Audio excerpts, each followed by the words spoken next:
Today I'd like to talk about shocks. I want to talk about what you should do over the winter here, maybe what you should do week to week, maintenance items, special cleaners and stuff I use, and just a general shock talk. Nothing too technical about tuning, but just keeping them good and raceable. So let's roll the intro video and let's talk about some shocks. I've spent the last 30 plus years working on race cars, building race cars, and racing cars. And I'm here to help you better understand racing technology.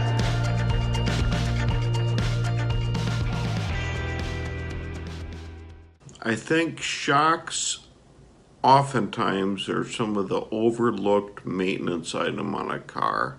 A lot of people will wash it, spray the rod ends down. Maybe they make sure they twist and flop around a little bit and then they leave them.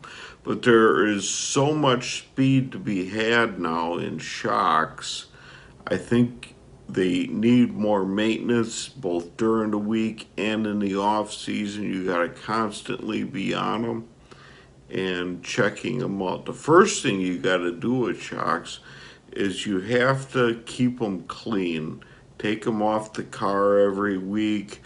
Maybe dismount the springs if you have that ability. Some of those left rears and stuff are so preloaded you can't get them off the car. Sometimes you can't get the springs unloaded. They're getting difficult. But if you have the means, if you have a spring smasher, compressor, or something to get those springs off the car, I recommend taking them off every week. Separate the shocks from the springs. Clean the shocks real good, simple green or something. Even WD-40, like if there's like an oil residue on them, or like you have an oil leak on a car, clean them really good. Keep an eye on that rod end seal. If you turn the shock where the shaft goes into the shock, that little seal on the end, that's a rod guide seal or a gland nut seal if you're into hydraulics. You want to keep that lubricated and clean. That's gonna keep dirt and stuff from out in the shocks, and that will put a bind. If that rubber piece gets real stiff and hard and brittle and crappy, it'll put a bind on the shaft and it won't help the shock at all. So keep that clean. I recommend using WD-40, or better yet, stuff called a tri-flow. That is probably the best lubricant you can get now for shocks. It's a little more expensive than WD-40, but it's well worth it. Just get yourself a small can, maybe use it only on shocks. Stuff works great for rod ends and stuff like that too, but it is expensive to be, just spraying it on rod ends. Rod ends, I recommend WD-40. It won't, if the rod ends are injected with any sort of Teflon or nylon or anything, nylon line, people sell them so you don't have to lubricate them. But I find that the lubrication often adds to the cleaning. I often spray them out with WD-40, keeping them clean, keeping them kind of lubricated, and keeping that rubber real nice and pliable in there. Another thing you want to always check are your rod ends. What happens is a lot of these companies are using an aluminum rod end. Well, aluminum under high loads will distort. And these things not only bind up with dirt, but they'll bind up with distortion and bending. Maybe they'll take a rock ding. So when you take your shocks off the car every week, make sure you can rotate that ball in there pretty nice and free, lubricate it up. Now, I don't recommend you always do this. I used to do it, but if your rod end sometimes is bound up in there just a little bit, if you take a hammer and you tap on that aluminum part, it's almost like you can get that aluminum part, the distortion out of that, so your ball will run free. If it is distorting that bad, down the road, eventually you're going to want to replace that rod end, but to get yourself by a little bit and save yourself a little money, just tap on it with a hammer sometimes, and the aluminum will reform around that ball and keep that thing free. If you get and you're running a lot and you're hitting a lot of bumps, that aluminum want to stretch and elongate, and it'll bind up along the sides. So just take it, tap on it with a hammer a little bit, see if you can keep them balls free. Spray Tri-Flow and WD-40 on them or whatever. Don't use anything on the rod ends that is going to make the Teflon in there swell, or the nylon Teflon, whatever they use. Because I've seen it where guys got this magic stuff that they like spraying on it, and they spray on it and it will actually swell that Teflon and bind up those balls. It might feel good for a week or two, but then after 2 or 3 weeks, you're going to feel that ball get stiffer and stiffer, and it's actually swelling that Teflon. So I recommend just regular old WD-40 or Tri-Flow for lubricating things. You're going to want to go through and physically check the shock for nicks and dings and bends, because this is a monotube most of the time, 90%. I don't know anybody that's running twin tube stuff anymore. But any dings, nicks, any dents, even if they're fine, like if you take a rock ding to the threads, sometimes not only will it trash the threads a little bit, but it will also end up dinging that case a little bit, and it'll hang that piston up. So you're going to want to run that shock in and out, make sure the piston doesn't bind. Run shock covers on there to keep the stuff off the threads and the rocks and off the shafts. If the shafts get really nicked up, they're going to take out that rod gland at the end, or the rod guide. O-rings, there's usually at least 2 or 3 O-rings inside that rod guide. It'll trash them, and you'll end up with a leaky shock with air in it. It's just not good. So you're going to want to run some sort of a shock cover. A lot of shock manufacturers make them now. They're all over the place, but you're probably going to want to run a shock cover.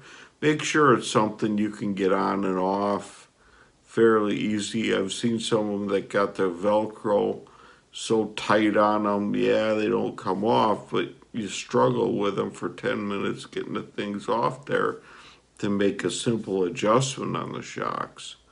So run shock covers, but make sure they are user friendly. I've even seen on the left rear stuff, like the left rear head, like there's no spring. I used to get shock bellows, which is a rubber thing to cover the shaft, because that left rear front shaft will get pitted. It's a very well abused part of the car. So I recommend a shock bellow. You can buy them on Amazon or eBay. Put them on the shock. You can tie wrap them just to cover that shaft.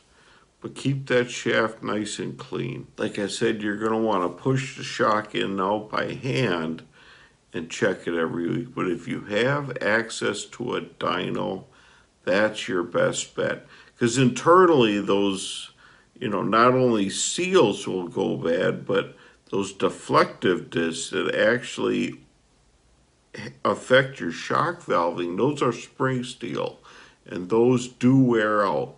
That's why I recommend like the middle or the end of the year shock rebuilds. A lot of guys will send their shocks in, get them rebuilt. Make sure your rebuilder is putting at least new cover plates in them, if nothing else. But those spring steel discs in there will wear out. They're only spring steel. Spring steel wears out.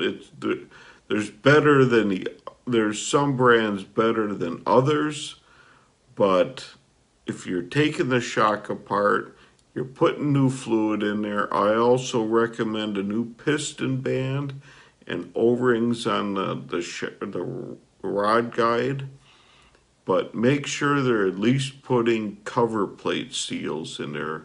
Like Integra's got 128s and 142s. Make sure they're putting new cover plates, if nothing else. A lot of good shock rebuilders will put all the Shim Stacks brand new every rebuild. It does get costly because those are expensive, but I would recommend it bare minimum a cover plate each year. If you have access to a shock, maybe you have a friend, I recommend during the race season bare minimum one every month. Dyno test them. If you don't have a lot of access to a dyno, at least you can push them in and out every week and make sure that they feel free. But if you can run them on a dyno, that's the best, because you can instantly see a problem that you might not be able to feel when you're pushing it in at your particular speed. Something might, when you get up into your mid-range a little bit, something might be happening and you can see them.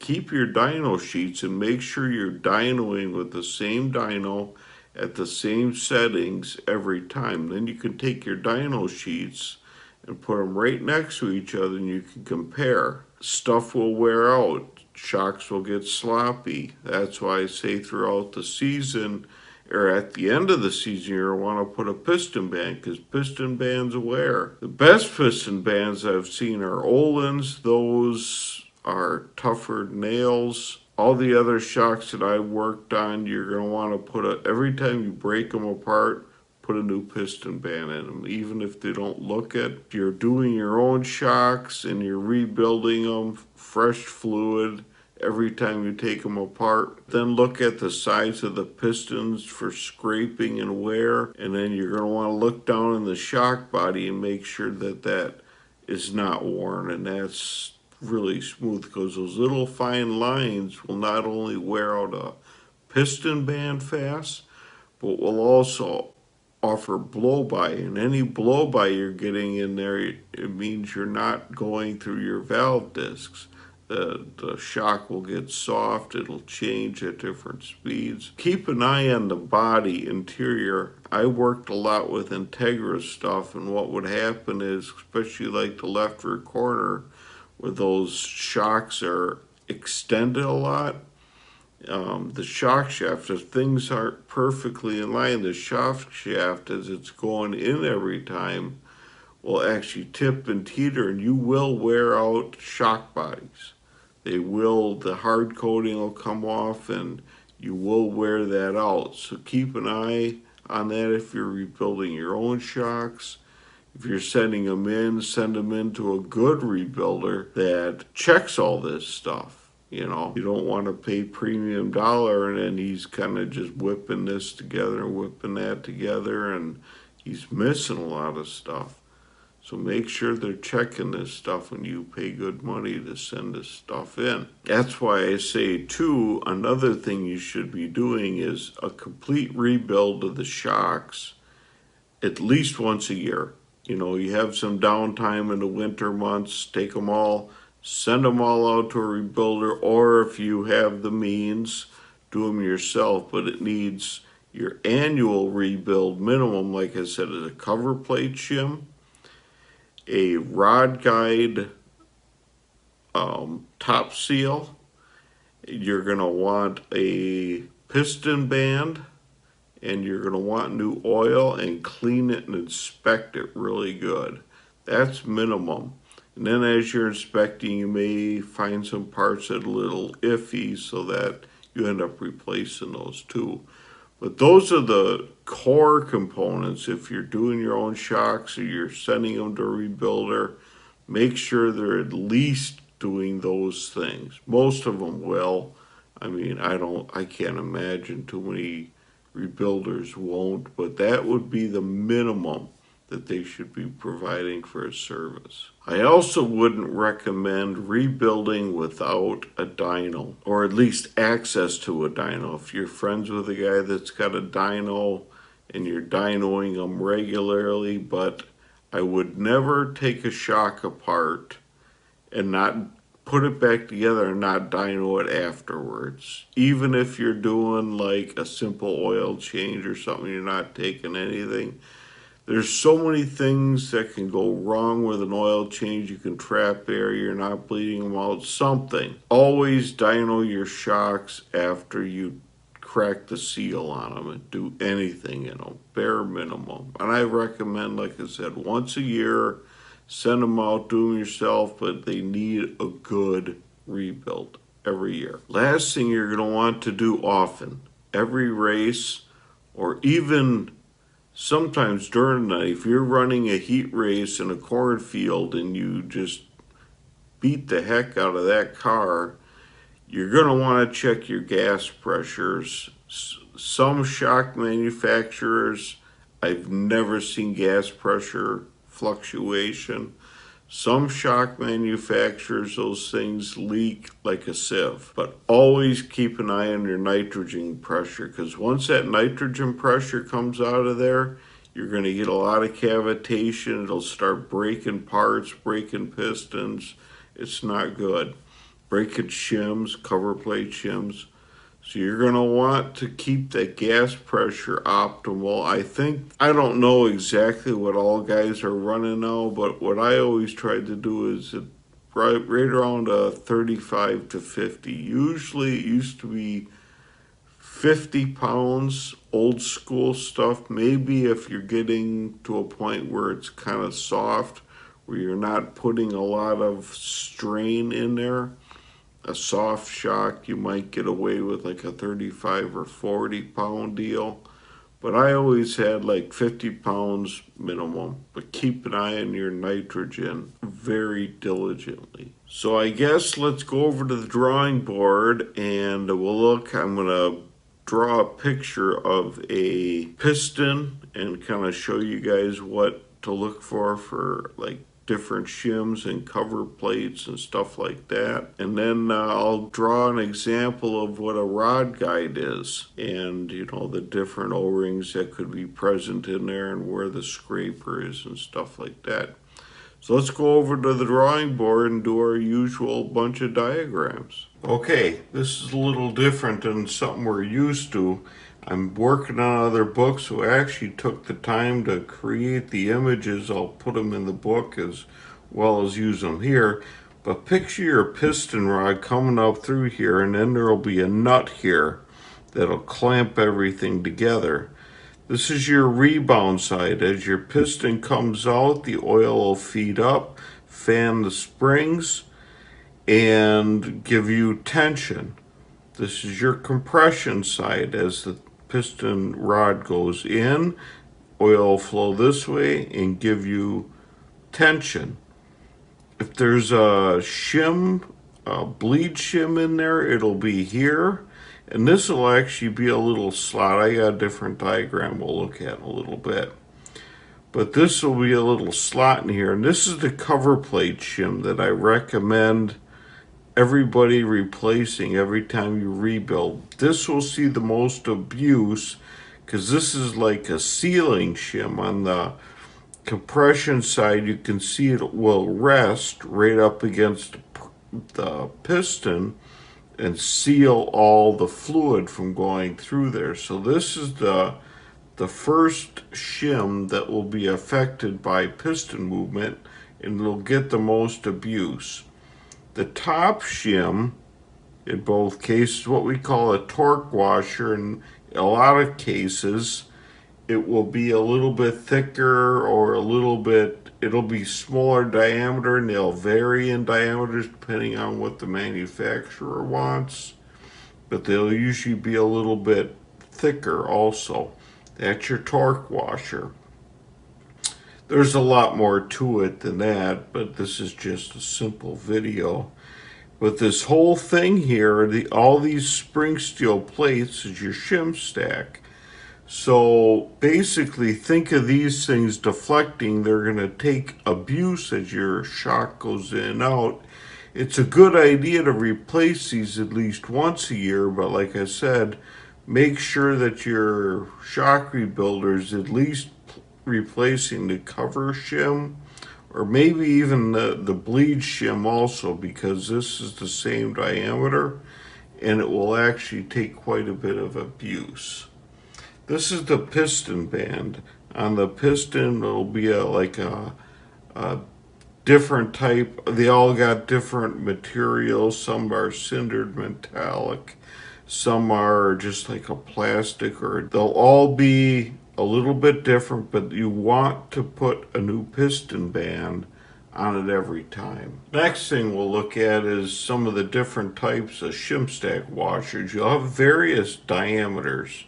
As you go down, your piston rod will come through these center holes. This is an example of like a torque washer. It's usually the smallest, but it'll vary in thickness. Cover plate shim, normally the biggest. And sometimes if you're running a bleed shim, it'll be a shim like this with bleed slots coming in it to let the oil come in and out, basically at a bleed or a very low speed. But that's your basic shim stack that you're going to want to take a look at and maybe replace, or make sure that your shock rebuilder will replace. Last thing we'll look at is a rod guide or gland nut end cap. I've heard a lot of names for these. If you worked in the hydraulic industry at all, it's probably called a gland nut on a cylinder. What it basically is the nut that will seal your whole shock together. This is an example of what Integra uses. The top is that dirt scraper that I say you're going to want to keep clean, keep lubricated, make sure that you don't get a lot of dirt in there. Sometimes the dirt will get packed in the edge here, and you want to keep that real clean. Maybe even if you see some dirt packed in here, take a little bit of a pick or something and just dig that out, clean that real good. Lubricate your shafts. I recommend every time lubricate the seal. This is a top view. And these little holes here are like you put a wrench on there to loosen it and get it apart. This is a side view of a gland nut or something coming apart. Usually you'll have a top O-ring that'll seal it to the body. Then you'll have some sort of a secondary O-ring in there. Here's your top scraper or piston seal that I'm saying make sure you keep clean, keep the dirt out of there. This is the example of a piston rod. You'll have another seal buried down inside your gland nut too that will actually do the oil sealing. And there's a lot of work being done here to make them as low drag as possible, but yet make them seal good.